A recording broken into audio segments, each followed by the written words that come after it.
Halo teman-teman, hari ini kita akan belajar bersama-sama mengenai kebutuhan dan motivasi orang dewasa dalam proses pembelajaran. Yang pertama, berbicara tentang kebutuhan. Setiap manusia memiliki tingkat kebutuhan yang perlu dipenuhi secara bertahap, mulai dari yang terendah hingga yang tertinggi.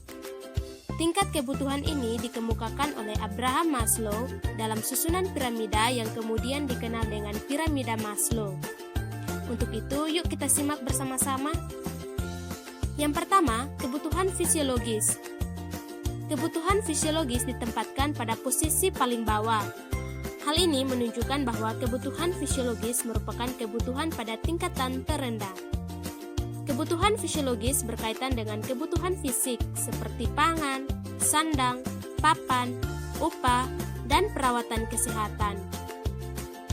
Yang kedua, kebutuhan akan rasa aman dan nyaman.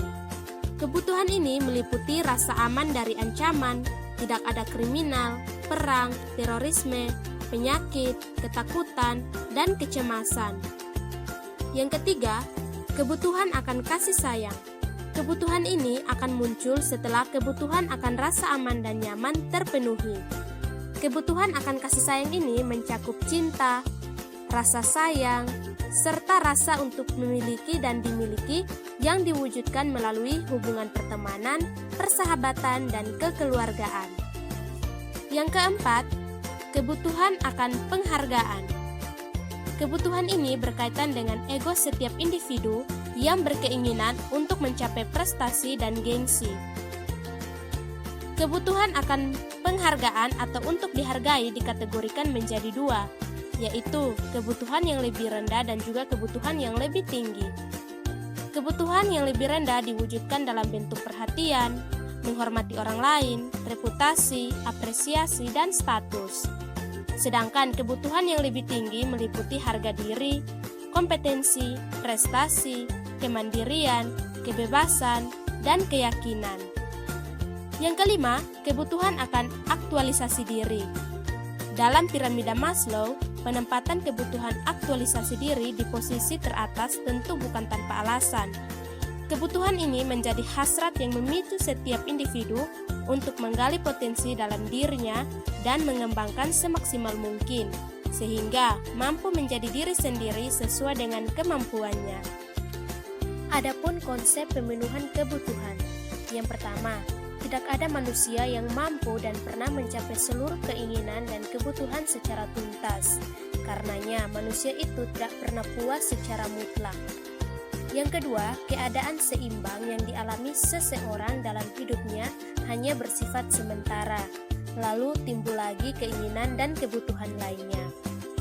Yang ketiga, yang perlu dikendalikan ialah jangan menuntut atau mengharapkan pemuasan kebutuhan secara maksimal karena hanya akan menimbulkan kekecewaan. Tuntutan yang maksimal pasti akan melampaui kemampuan untuk memenuhinya, lain halnya kebutuhan yang optimal. Oke teman-teman, tadi sudah saya jelaskan mengenai kebutuhan orang dewasa dalam proses pembelajaran. Sekarang kita akan belajar mengenai motivasi orang dewasa dalam proses pembelajaran. Jadi, apa itu motivasi? Dalam proses-proses pembelajaran, mengapa motivasi diperlukan? Dan bagaimana pembangkitan motivasi? Yuk kita belajar bersama-sama. Motivasi berpangkal dari kata motif yang dapat diartikan sebagai daya penggerak yang ada di dalam diri seseorang untuk melakukan aktivitas-aktivitas tertentu demi tercapainya suatu tujuan. Motivasi adalah kegiatan memberikan dorongan, membangkitkan motif atau daya gerak kepada diri seseorang atau kepada orang lain untuk berbuat sesuatu dalam rangka mencapai suatu tujuan atau kepuasan. Ada dua jenis motivasi, yaitu yang pertama, motivasi intrinsik. Motivasi ini timbul dari dalam individu sendiri tanpa ada paksaan atau dorongan dari orang lain, tetapi atas dasar kemauannya sendiri. Yang kedua, motivasi ekstrinsik. Motivasi ini timbul sebagai akibat atau pengaruh dari luar individu, apakah karena adanya ajakan, suruhan, atau paksaan dari orang lain, sehingga dengan keadaan demikian seseorang mau melakukan sesuatu atau belajar. Adapun fungsi motivasi, yang pertama mendorong manusia untuk berbuat, jadi sebagai penggerak. Yang kedua, menentukan arah perbuatan yakni ke arah tujuan yang hendak dicapai. Dengan demikian, motivasi dapat memberikan arah dan kegiatan yang harus dikerjakan sesuai dengan rumusan tujuannya.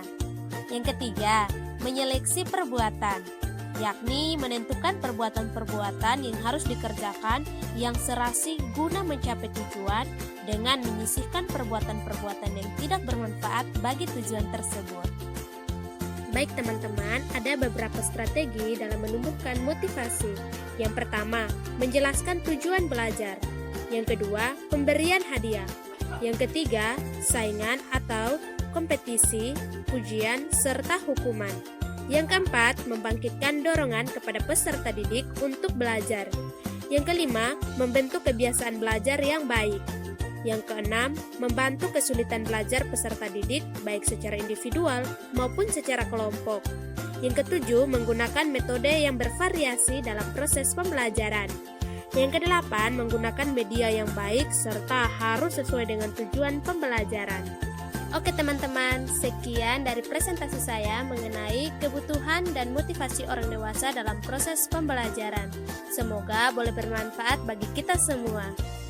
Terima kasih.